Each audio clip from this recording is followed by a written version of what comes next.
então vamos conversar sobre os quadrinhos de mangás e anime lidos e assistidos durante o mês de maio de 2016, certo? Então, como de costume, vamos começar pelos mangás. Eu achei que esse mês rendeu, que eu li bastante coisa.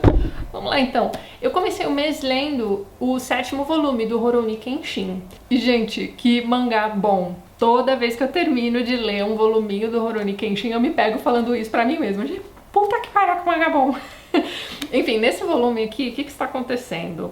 A gente tem algumas pessoas que estão aí se opondo ao atual governo aqui dentro da história, que é a era Meiji. E aí você tem o governo tentando fazer com que o Kenshin volte a ser o retalhador, porque eles precisam se livrar de algumas pessoas ali que estão, né, ameaçando o governo, aquela coisa toda. Só que o Kenshin é um andarilho agora, ele não quer de jeito nenhum matar ninguém. Ele entra em lutas, mas ele não mata os opositores dele. Então é isso, ele não aceita voltar a ser o retalhador, só que uma coisa terrível acontece nesse volume e consequências acontecerão aí na vida do Kenshin. E, gente, que mangá bom, sério mesmo. Se você não começou a ler ainda esse negócio, pode começar que é garantido. Aí na sequência, eu li o 4º volume dessa coisa linda, meu Deus do céu, que é o Orange. A Bela Nini do canal Criptografando Sonhos me mandou até o volume 5 e eu achei que esse mês eu fosse conseguir ler até o 5º e último volume, mas eu resolvi que eu vou economizar o último volume pro mês que vem, porque eu não quero que esse mangá acabe. Gente, isso é lindo, sério mesmo. Nesse volume aqui, os amigos, né, que estão tentando proteger o rapazinho que cometeu suicídio nesse universo paralelo, estão conseguindo mudar várias coisas na vida dele. Tá muito bacana a história, gente. Eu quero só ver como é que vai terminar esse negócio. Aposto que eu vou ter que separar uns lencinhos aí pro último volume. Mas vamos lá então. Na sequência, eu li esse volume aqui, ó, volume 51 do One Piece. E, gente, que volume fraco! Tudo bem que é um volume de transição. Aliás, eu achei que o volume de transição fosse o 50, né, o anterior, que foi bem divertido. Só que esse aqui ficou uma bagunça tão grande. Eles estão... Eu entendi o que eles estão fazendo aqui, né, o que o Eiichiro Oda tá fazendo aqui. Ele tá apresentando novos personagens que vão fazer parte dessa próxima saga. Mas é muita gente e ficou uma bagunça danada. Eu não consegui entender o plot desse volume. Se eu tivesse que fazer um resumo desse volume aqui pra vocês, eu não conseguiria. Porque é muita coisa sem pé nem cabeça acontecendo ao mesmo tempo. E tô muito decepcionada com One Piece. Eu tô, inclusive, assim, passando por uma ressaquinha de One Piece. Mês que vem, por exemplo, eu não vou ler o 52. Eu vou deixar passar um tempinho aí, vou, né, enfim, dar um tempo no One Piece. Mas eu volto. Eu tenho até o volume 58, se eu não me engano. Eu não quero desistir de One Piece, não. Mas eu tô ficando cansada dessas sagas sem pé nem cabeça, as coisas acontecendo. Você assim, ah, mas quem é essa pessoa? Perdi alguma informação ali, aí volta ali de novo e fala, não, é isso mesmo, tá sem pé nem cabeça mesmo. E eu vi mais gente fã de One Piece reclamando deste volume aqui também. Então, enfim, vamos ver, né? Quem sabe no mês de junho passe aí essa minha bronca por One Piece, eu acabe pegando o próximo volume. E depois, na sequência, eu li o volume 7 do Yu Yu Hakusho. E, gente, mais um mangá que eu tava achando divertidíssimo. Nesse específico volume aqui, o volume 7, eu também fiquei meio decepcionada com a leitura dele no final das contas. Então tá, estão acontecendo aqueles torneios ali e foi só torneio esse mangá inteiro, não teve nenhuma historiazinha assim além das... Aliás, minto, o finalzinho desse volume aqui traz uma historinha ali do Kurama, aquela coisa toda, que eles vão chamar de especial de Yu Yu Hakusho Two Shots. Essa parte aqui desse volume já achei bem mais bacana, mas enfim... Ainda tá muito divertido, vou continuar lendo Yu Yu, esse aqui pelo menos ainda não me decepcionou por completo. E na sequência, o último mangá que eu li este mês foi o final do Gen, gente. Eu li o 10º e último volume de Gen Pés Descalços. Eu estou lendo Gen desde 2014. Nesse mês de maio saiu então esse volume 10 aqui pela Conrad. Eu já vi que ele tá esgotado em várias lojas. Então corre pra procurar aí o seu volume 10, tá? Se você tá fazendo a coleção de Gen também, porque vocês sabem que a Conrad é meio complicada pra fazer, né? Relançamento. Então se você achar, agarra o seu e pronto, tá? Olha lá, né? Tô avisando. Gente, que coisa mais linda alguém, né? O Ryuta me irritou um pouco ao longo de toda a história. E nesse volume aqui não vai ser diferente, ele vai me irritar de novo. Mas ele faz uma coisa muito bacana ali pelos amigos. Aliás, como ele vinha fazendo, né? Ele era meio irritante, mas ele ajudava todo mundo pra caramba. Ele tem um negocinho ali de altruísmo, né? Ele acaba se ferrando por completo pra ajudar esses amigos. Que no fim das contas tá bonito, né? Na situação que eles se encontram. Aqui já se passaram, se eu não me engano, 9 anos da bomba, né? Da queda da bomba.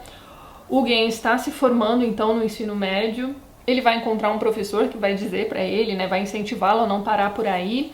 Ele tá fazendo também vários desenhos e tudo. Acontece uma coisa muito triste aqui, ele vai conhecer uma mocinha e, enfim, vai se apaixonar à primeira vista por essa menina e você vai pensar assim, poxa, finalmente vai acontecer uma coisa boa na vida do game. Mas a ideia, né, desse mangá é toda de mostrar a realidade nua e crua pra você, né, do que aconteceu no Japão naquela época, como as vidas foram destruídas, né, por causa da bomba. Então, lógico, né, que no finalzinho mesmo desse mangá você vai ter toda uma mensagem de esperança, de a vida continua, aquela coisa toda. Muito bonito, gente. Se vocês nunca leram Game, se você não conhece este mangá aqui vai contar a história, então, da queda da bomba de Hiroshima, do ponto de vista desse garotinho aqui, que é alguém... E a gente vai acompanhar a história de amadurecimento dele ao longo dos 10 volumes. Lindo de morrer, eu vou deixar o link lá embaixo onde vocês podem encontrar os primeiros volumes. Quer dizer, tomara, né, que eu também encontre esses links. Na sequência, eu li o Amuleto, o Guardião da Pedra, o volume 1. Essa HQ me foi enviada pelo Alair. Alair vira e mexe, me manda umas coisas sensacionais. Muito obrigada, viu, Alair? Ele me mandou os 2 primeiros volumes, por enquanto eu só li o primeiro, então o segundo vai ficar pro mês que vem. O que é isso aqui, gente? Isso aqui é uma história super divertida de uma menina que perde o pai num acidente de carro. Ela estava presente ali naquele momento e aí, enfim, eles vão vivendo ali a vida com a mãe, aquela coisa toda. A mãe agora sustenta os 2 filhos sozinha, né? Ela perdeu o marido e é tudo muito difícil, eles precisam se mudar, aquela coisa toda. Eles vão se mudar para uma casa antiga que era da família. Então, assim, não tem mobília nenhuma. Deixa eu mostrar aqui o traço para vocês. E no primeiro dia essas crianças estão ali explorando a casa, ajudando a mãe a limpar, aquela coisa toda. E a menina encontra um amuleto. Numa escrivaninha, que aparentemente pertenceu a seu avô, aquela coisa toda, e o amuleto meio que faz ela ouvir umas vozes, umas coisas muito estranhas vão acontecer com essa família dentro dessa casa. É uma história de fantasia. Essa menina, num dado momento, vai ser responsável por salvar a família. Já vi que vai ter uma coisinha aqui de salvar o mundo também, com a ajuda desse amuleto e desse robozinho aqui que foi criado pelo avô dela, por esse coelho falante também. Enfim, é uma história de fantasia muito divertida, gente. Então eu acredito que o Amuleto seja uma HQ que vá ser interessante para crianças, adolescentes e adultos que gostam de boas historinhas aí de aventura. Achei muito divertido mesmo. Ao contrário do Cidadão N, que tem meio que a mesma pegada. É uma história de fantasia também, envolvendo aí outros universos e tal. É uma história assim de entrar no mundo das ideias e manter histórias vivas e coisas do tipo, sabe? Mas eu vi problema tanto no roteiro quanto no traço mesmo. A arte dessa HQ não é uma arte assim que tenha me atraído muito, não. Como não sou especialista, posso estar falando besteira, esse cara aqui pode ser um gênio, mas enfim. A mim, pelo menos, não me agradou, não. Inclusive, isso aqui eu vou ler pra vocês, ó. Era um livro comum cheio de palavras que se agrupavam, formando frases, sentenças, parágrafos e capítulos, que descreviam o imaginário, o mundo das ideias. Então é meio que isso. É uma aventura no mundo das ideias, que formam os livros e etc. Que você tem vários personagens, ó. Dá pra ver aqui a Betty Boop, o Pato Donald. Tem a Emília aqui, ó. Não sei se vai dar pra vocês verem. E é isso. Agora, pra não dizer que eu não gostei de nada, eu gostei dessa explicação aqui sobre os doppelgangers, né? Que é o duplo. Então aqui tem algumas histórias, né, de grandes personalidades históricas que tiveram histórias com o duplo, né? Por exemplo, a Rainha Elizabeth, que se viu deitada numa cama, assim como se ela estivesse sendo velada, e dali um tempinho ela faleceu. Tem umas histórias assim aqui. Isso eu achei bem interessante. Mas a HQzinha em si mesmo foi, gente. Então é isso, fica a dica aqui da HQ, caso você tenha interesse nesse tipo de histórias, pode ser que te interesse. Enfim, agora olha só, para compensar todas as minhas decepções com HQs este mês, eu li essa coisa incrível, gente, A Piada Mortal, do Alan Moore. Essa aqui é uma HQ que vocês já vem me indicando há muito tempo. Eu acho que desde que eu comecei a falar pra vocês que Sandman era a minha HQ preferida, que eu achava perfeita, sensacional. Vira e mexe eu recebi uns comentáriozinhos assim, ah, mas você ainda não leu A Piada Mortal. Tem outras coisas aí pra você ler ainda, e Piada Mortal era sempre citado por vocês. Mas eu ainda tenho um lugarzinho especial separado ali pra Sandman, mas isso aqui é incrível mesmo, gente. Então aqui o Alan Moore vai contar pra gente a história do surgimento do Coringa, né? Como esse homem virou o Coringa. E o traço do Brian Boland é simplesmente a coisa mais espetacular da face da Terra. Parece que você tá assistindo um filme, assim, quando você vai seguindo quadro a quadro. A movimentação dos personagens nos quadros, assim, é sempre muito realista. fiquei impressionada com as cores também. Tem uma introdução aqui que vai dizer... Isso aqui é uma HQ que foi lançada nos anos 80, em 88, se eu não me engano.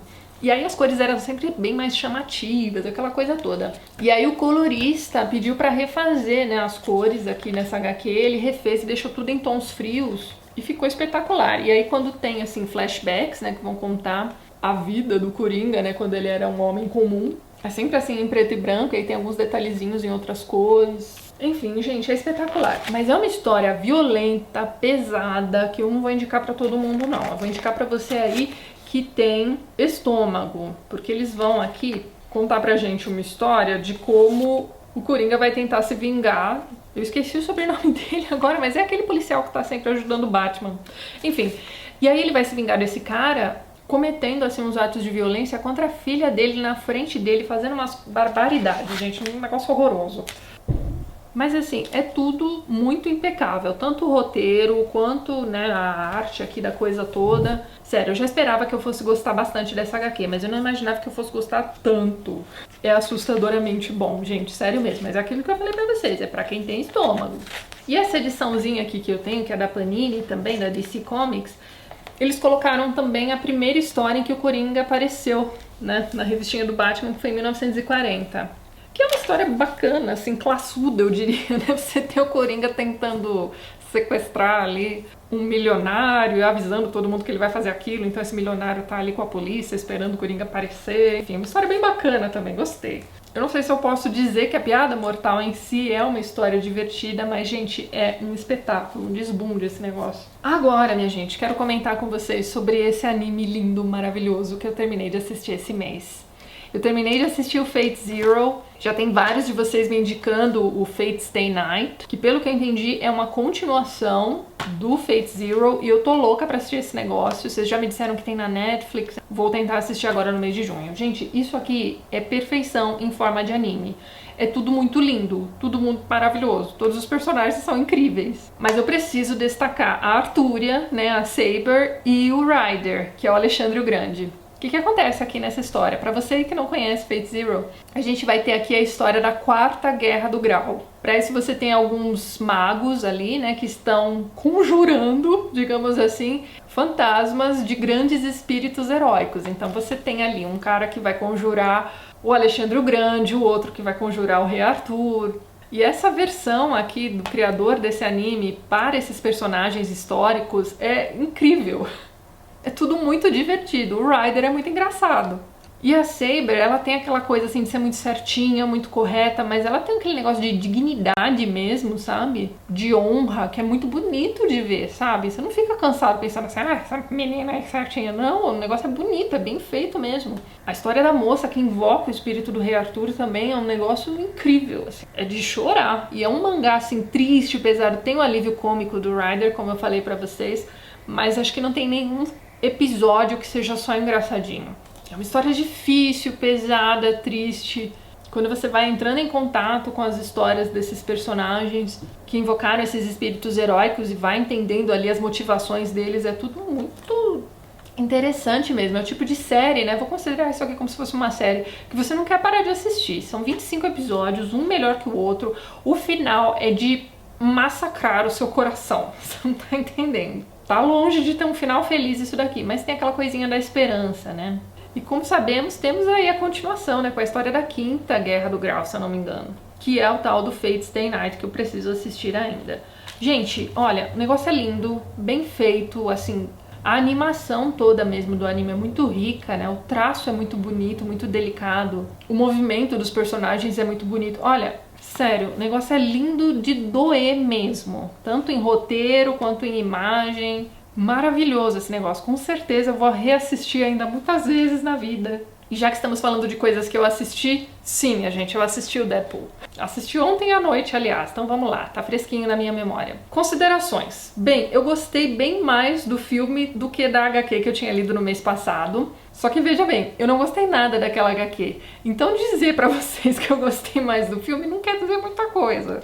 Mas tá, eu achei o personagem muito parecido com a da HQ mesmo, achei que foi uma, como é que eu vou dizer, uma adaptação fiel dele. Só lembrando que eu só li uma HQ antes de assistir ao filme, tá? E eu achei que as piadinhas todas ao longo do filme foram bem aquele estilinho assim, isso foi engraçado, como foi o caso da HQ. Mas teve um momento que eu achei bem engraçado no filme, que é quando ele volta, né, já todo deformado, aquela coisa toda, e ele vai conversar com aquele amigo dono de um boteco, vai pedir conselhos pra ele. Gente, aquilo ali foi engraçado. E teve algumas outras piadinhas que eu achei legais também, como por exemplo, quando ele tá lá brigando com o cara e ele diz que ele vai fazer com o cara o que o Limp Bizkit fez pra música dos anos 90.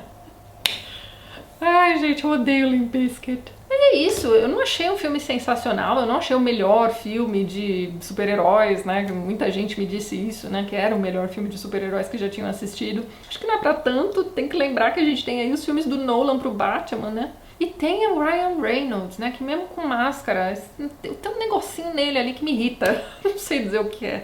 Mas eu acho que não tem nenhum filme com o Ryan Reynolds que eu diga assim, caramba, que filme bom, sabe?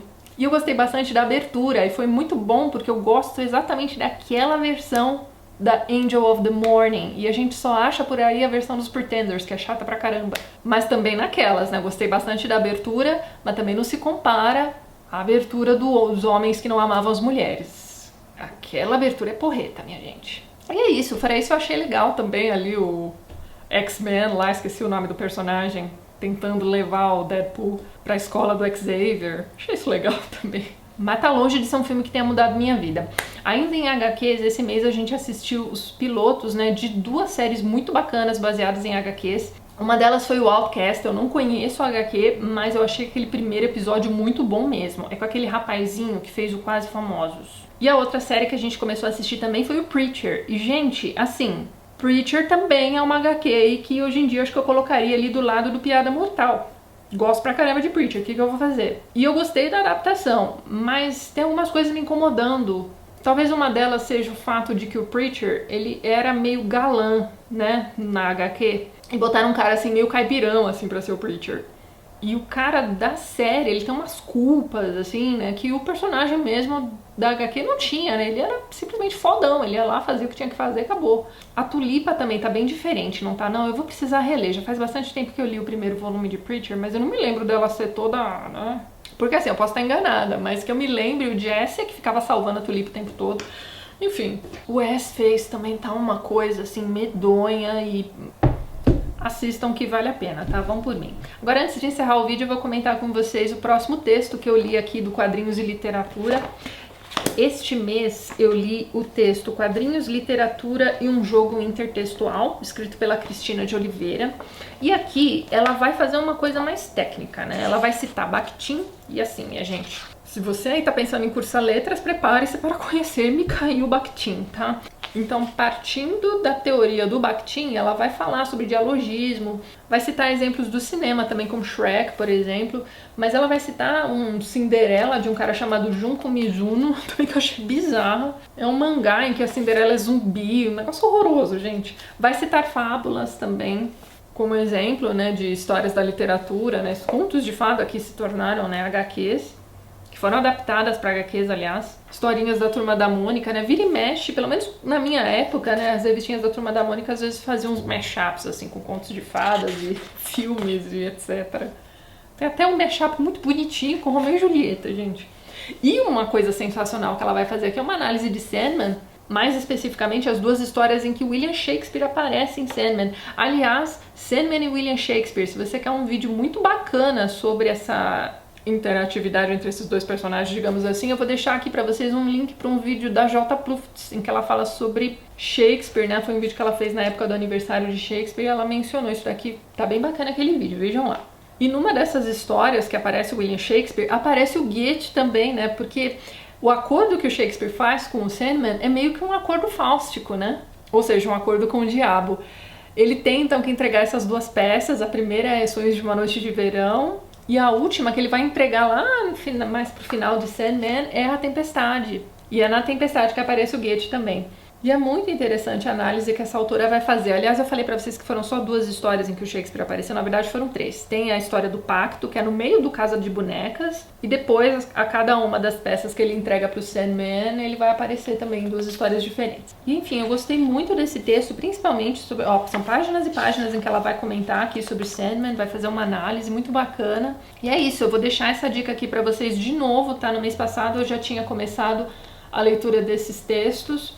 São textos teóricos sobre quadrinhos e literatura. Se você tem interesse nesse assunto, eu vou deixar o link lá embaixo onde você vai encontrar esse livro também. Então é isso. No finalzinho do mês que vem eu volto para comentar com vocês as minhas leituras de quadrinhos, mangás, o próximo anime que eu assisti, enfim, tudo que tiver a ver aí com o mundo maravilhoso dos quadrinhos e mangás. Se você gostou do vídeo, não esqueça de dar aquele joinha e ajudar a compartilhar. Um beijo grande para todo mundo. Até mais!